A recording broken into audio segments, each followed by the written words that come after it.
Hey there, guys. It's Celine. It's Tuesday again, the 12th of October. And I wanted to come out to do another witchy check in if possible, but it's tough. I find that for some reason it's just really hard to align everything that's going on in my life at the moment with actually coming out here and making some kind of a whatever sensible summary of things. Probably because I'm kind of in a transition phase. One of the reasons why I do this type of thing here is to sort of get at a new understanding, if possible, for myself also, of what's going on, what's really happening under the surface, and so on and so forth. So that's at the end of my little talk here, I actually feel like I reach a slightly different, even sense of perspective again, a sense of where we're going with all this. So for me personally, a lot has been going on that I would call real therapeutic work, real inner healing work. And some of it has been really difficult, some of it is still really difficult, where part of the difficulty, I think, is just getting to the actual level where emotions are for some reason hiding. A lot of this stuff that I have carried around with me, I would say I was taking notes for particular side to this story here, and I ended up writing down a couple of symptoms that I still feel apply to myself. Certainly there's a couple of psychological symptoms, and there's a physical symptom that the only thing that I can really still complain about at this point would be exhaustion. So I realized that as I was writing that down, that I am actually exhausted, not so much at this point from the work that I've done, because it isn't that simple. It isn't about the work I've done is really beneficial. I have made huge strides over the past couple of weeks in terms of understanding where things came from. Things that used to be hidden from me are becoming a lot clearer. And but it's so the exhaustion part feels more like it is from becoming aware of how much I have lugged with me, carried with me on my back, that was unresolved for so long. You know what I mean? Okay. So the other symptoms, the other parts of psychological business that I was writing down were fear and rage and dissociation, lack of connection, basically. And there was one more. I don't remember right now. I didn't bring my notes because I didn't want to be reading out my notes to you. What I want to do at this point, or at least it's one of the things that I really want to do at some point, is I found this article that it's in Dutch, so I'll put the link in the description, and if this is something that really resonates for you, you can always Google Translate it. I don't think there's a real good translation or summary available on the internet. I found it really valuable. I read this article for the first time, I think it's 3 weeks ago now, and I've been reeling, like it has had an enormous impact on me, because I think for the first time in my life, I finally get a perspective where a lot of the things that have been really painful for me all my life, and or nearly impossible to deal with also emotionally, like I said just now, getting at the actual emotion behind all the things. Like all that is really part of a kind of a set of symptoms, a kind of a scenario that can be explained. The whole kit, you know, it's like a whole kit of problems. And there's a couple of common elements that happen to people in my type of a situation, to the extent even that I can extrapolate from my own emotional, you know, distress levels often. The more I go into this stuff, the more I go into how it actually feels, the more things fall into place, the more things make sense. And what happens is for example, yesterday I went into town to do some shopping, and I'm sitting on a bench somewhere just looking at people passing by, and I feel very strongly that I have at that moment, as I'm sitting there with the traffic and the noises and all the rest of it, I have achieved a sort of a significant level of personal growth. I am like growing up in fits and starts. As I sit there, I feel very vulnerable. I feel like all my emotions are on the surface, they're plastered on my face, but I am not crying and I'm not going to pieces and I'm not scared. So I feel stronger all the time, even though I often carry around huge amounts of sadness and sometimes anger at what the past was like. So it feels like I'm doing a healthy helping of processing nearly every day, to such an extent that whenever I am basically just simply, you know, reading Harry Potter or watching or listening to music or painting or drawing, you know, something like that, I go back to my intensity department. I want to, you know, make sure that I stay in touch with this level. I'm scared to lose again this sense of connection inside myself, the sense of connectedness to everything. Okay?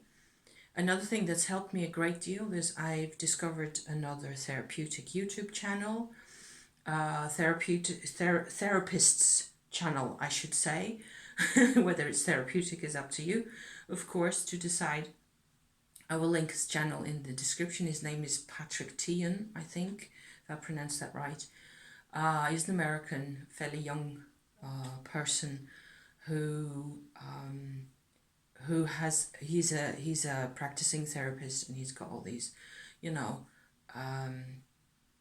all these what do you call that? All these services that he offers and so on and so forth.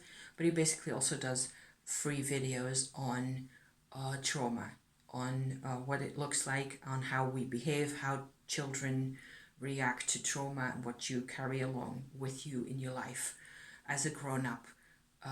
You know, in an X number of decades down the line, you're still basically behaving in that way. He doesn't necessarily like what happens in the article that I was talking about just now. He doesn't connect it to war trauma necessarily. So I'm coming to the realization again and again that what happened to me and to us really in my family was actually a lot worse than I've ever really realized. And that is part, not having a sense of how bad it really was, because that was impossible for those people to understand, to comprehend.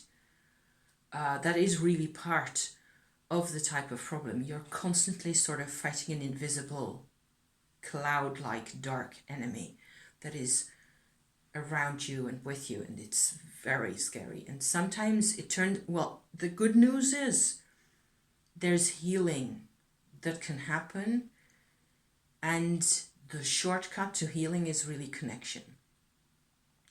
But I need to reprogram myself. I'm doing it. I am reprogramming myself for connection, but it's really tough. And there's a lot of moments where I can just hear myself talking in the voice of not necessarily as I am talking, but I can hear the voices in my mind, okay, of my parents and grandparents and the way they, which is why I'm sharing this, because this kind of stuff happens to nearly everybody, I think, to some extent. At least I think there's nearly always trauma in people's lives. There's lots of people for whom it may be even more of a cloud, you know, and if their lives don't challenge them to change and to step out of the given comfort zones that they use all the time, they will stay within a particular routine, in a particular path, and they will be fine in that path. If that is, you know, that's what I believe anyway, if I'm trying to look at this type of stuff. But that doesn't mean that if you take them out of their comfort zones and out of their, you know, the things that they rely on, the things that make them feel safe and so on and so forth, that they won't exhibit more or less the similar kinds of traits. So about the channel, the YouTube channel that I was saying just now, they did a video recently, I think, which got me my whole soul train going again, about I don't even remember what the subject of the video itself was about, but it had to do with being a burden as a child, being a burden, or being sort of put in a frame of being a burden to one's mother. This was me, you know, and I think this is more or less me and 60% of humanity. I don't know, am I being optimistic here? You tell me. Where the condition humaine, the condition of human nature, so often it is completely unavoidable, I think, for the female of the species to feel burdened by her life. And then you show up and you make more demands, because it is the framing in the mind of the female. For me, however, to have been set in a frame, to have been placed in a frame as a burden on my mother, where the other 60% of the time I was actually the joy of her life, or that's what I was supposed to believe, you know. She sacrificed herself for me, blah and blah, all those types of scenarios, you know. I've felt this and interpreted this like she didn't really see me. She didn't see me in her life as a benefit.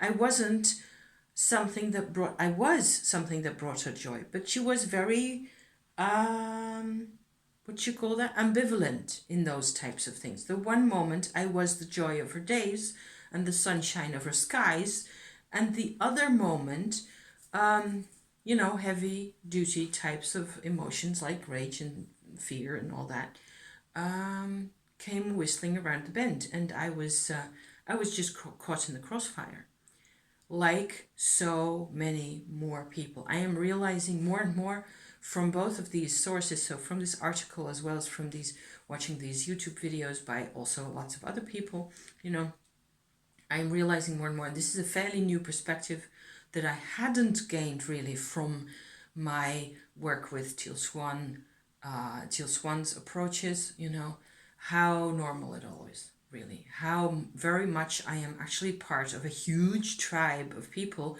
who to some extent or other are in this kind of a situation where, like with this whole burden thing, I think it's just very recognizable and relatable, and it's just not, it's not even possible. That's one of the things I wrote down in my notes also, is that it's not even possible to blame any single person, because being a mother, certainly if life isn't really perfect for you and life isn't giving you the strength and the energy to do all the things that are needed or that you want to do,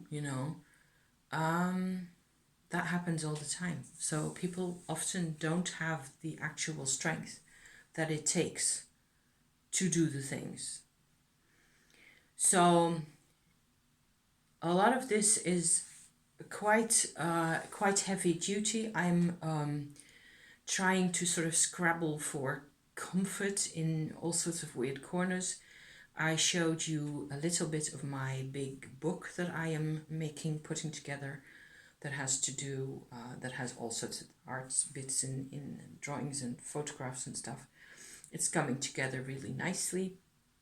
I have done some writing, so maybe at some point in a couple of weeks' time, I will be at a point where I say, okay, so now I can actually show this to you. So I'm just telling you here that this is, being creative always makes a huge difference to me.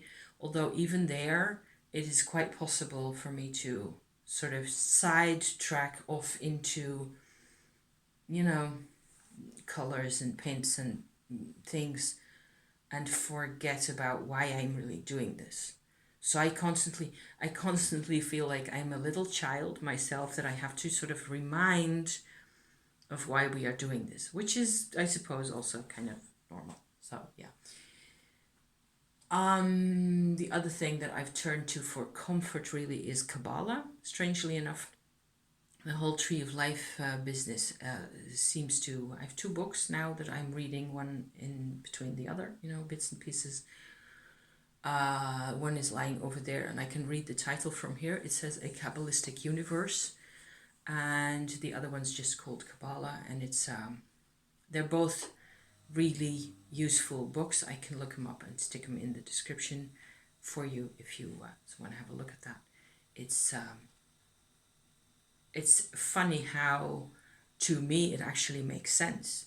It makes a lot more sense than I think I understand, really, which is kind of comforting in a weird way, you just have to connect with whatever it is that allows you to connect with it.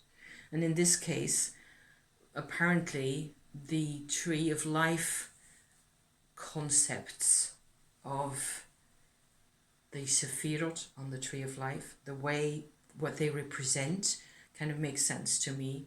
And I can see all sorts of processes also in my own life, how things sit in the overall perspective of the Tree of Life. And that just makes me feel so much better each time. So it's kind of like a long way away from being a burden on your own mother and feeling like nobody's really seeing you, seeing what you bring as positive. Everybody is, abandoning you or leaving you and not seeing you, and so on and so forth. And then to sort of have to shift your perspective all the way to the other side, to this kind of thing, where the one thing I have learned for myself over the past couple of weeks, which is like a teeny tiny gold nugget of a conclusion that I've come to, is that a sense of connection is actually the strongest healing element in our lives. A sense of not being alone in something. So then again, the sense of actual connection that can be found anywhere, really. You can find it in your garden. If you're growing pumpkins and the pumpkins are doing really well at the moment, you can have a sense of connection to your pumpkin plants. Why not? I mean, it sounds like perfectly sane to me. You can be connected to kids, to pets, to dogs and cats, which is one reason I think why people love dogs and cats so much. It doesn't really matter as long as there is a sense of connection. One part of the sense of connection, for me, the actual human sense of connection that we have, is the part that has to do with empathy. So it means being willing, having the courage somehow, the strength somehow, to see the other guy's perspective, see and feel, if possible, what their perspectives are like or were like also in the past. And that's a big job. It can take quite some time to process some of those perspectives and some of those, you know, sometimes you just have to sort of gently thread your way like a spider spinning a thread, bit by bit, before you can get at actual empathy for this particular person. But then if you've achieved something that is no mean feat. Okay? For myself, I find that this perspective of empathy and the perspective of actual connection, which are very closely related but two different things in my book, they give me a sense of the meaning of my life, which I have always been lacking. So this sounds a bit theoretical. This is also still partly Tree of Life informed kind of, things happening. It has to do with how you see yourself, how you see other people, and so on and so forth. But it has practical implications, was the word I was looking for me. Like, for example, one huge, like a massive realization I had is that one thing that's always bothered me in my life quite a lot is that people in more or less normal type circumstances would suggest or say that the fact that I grew up all over Europe and that we moved house every once or 2 years, and that we were also living in abroad in different countries, that was really unhealthy for me. People said if I was in trouble, if I was feeling like I couldn't cope with life the way it was, that the moving house and the divorce of my parents and so on, that was the cause, the disruption of a so-called normal, teenager's life. That was the cause of how I felt. But now, with all this analysis and all these things I've been thinking about and all the journaling and all the rest of it, I've come to the conclusion that it wasn't the moving house necessarily, although it was a physical expression of the situation. The thing that was happening that was causing my problems all the time was my lack of connection. If I had, like people growing up where people move house with a family, more often than is considered normal, then, but they still have this, this strong sense of family, strong sense of connection, and with who they are, who everybody around them is, and how they sort of fit into their tribe, then it doesn't really matter how often they move house. It isn't necessarily negative, I believe.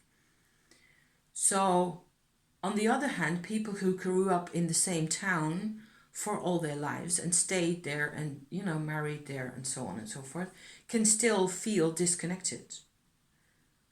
You see what I mean? So you can still feel like you don't operate on the same kind of protocols as people around you, because there's things that you're dealing with, and those can be those invisible things, those things that are really hard to grasp.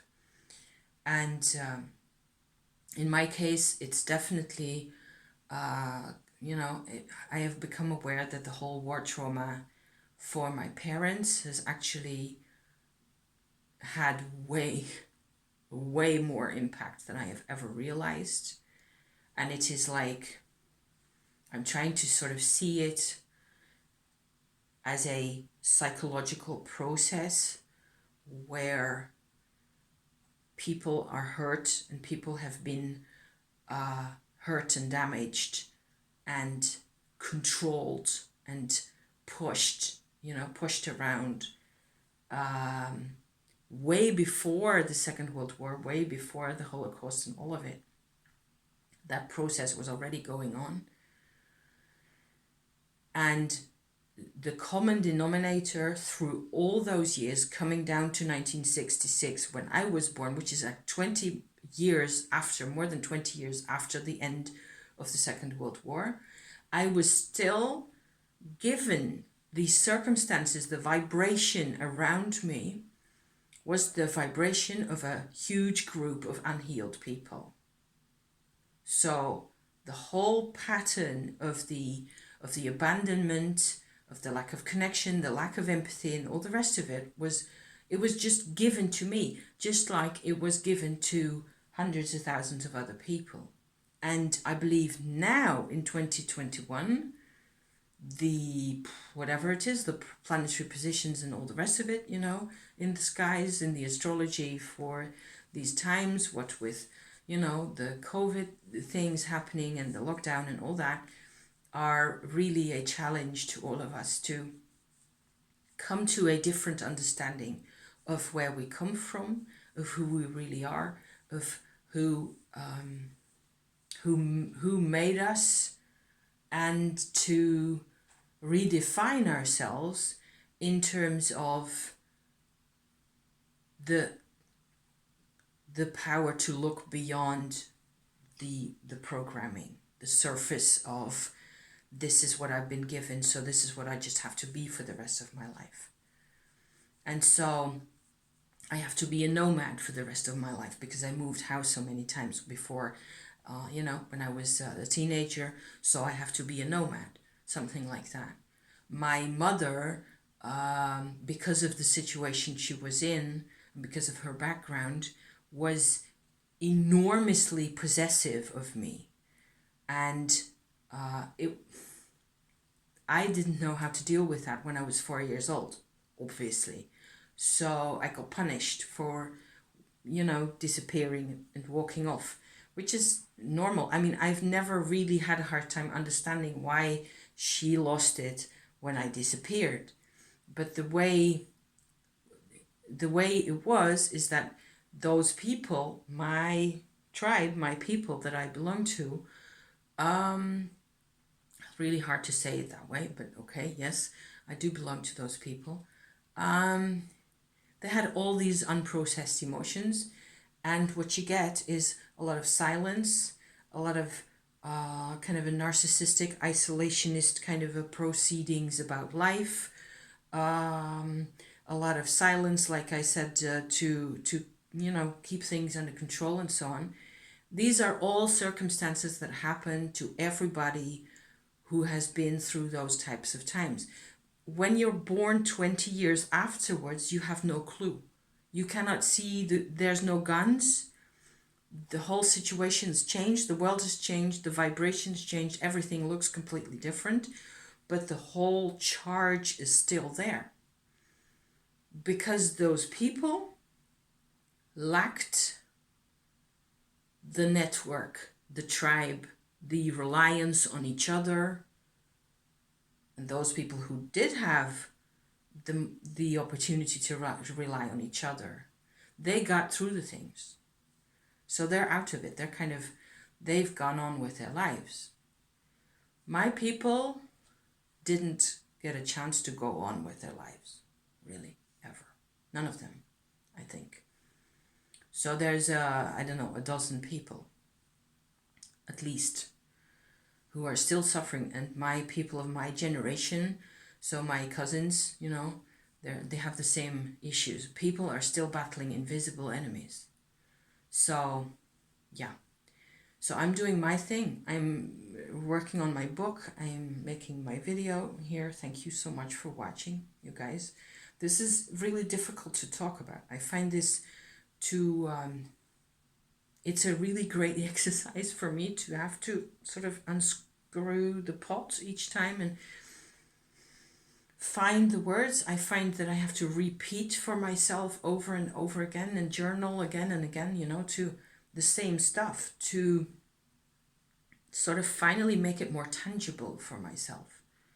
But the fundamental notion is that as you proceed, you want to proceed towards connection more, and you find that things actually there's actually movement and warmth coming into my life in ways that that didn't used to be there.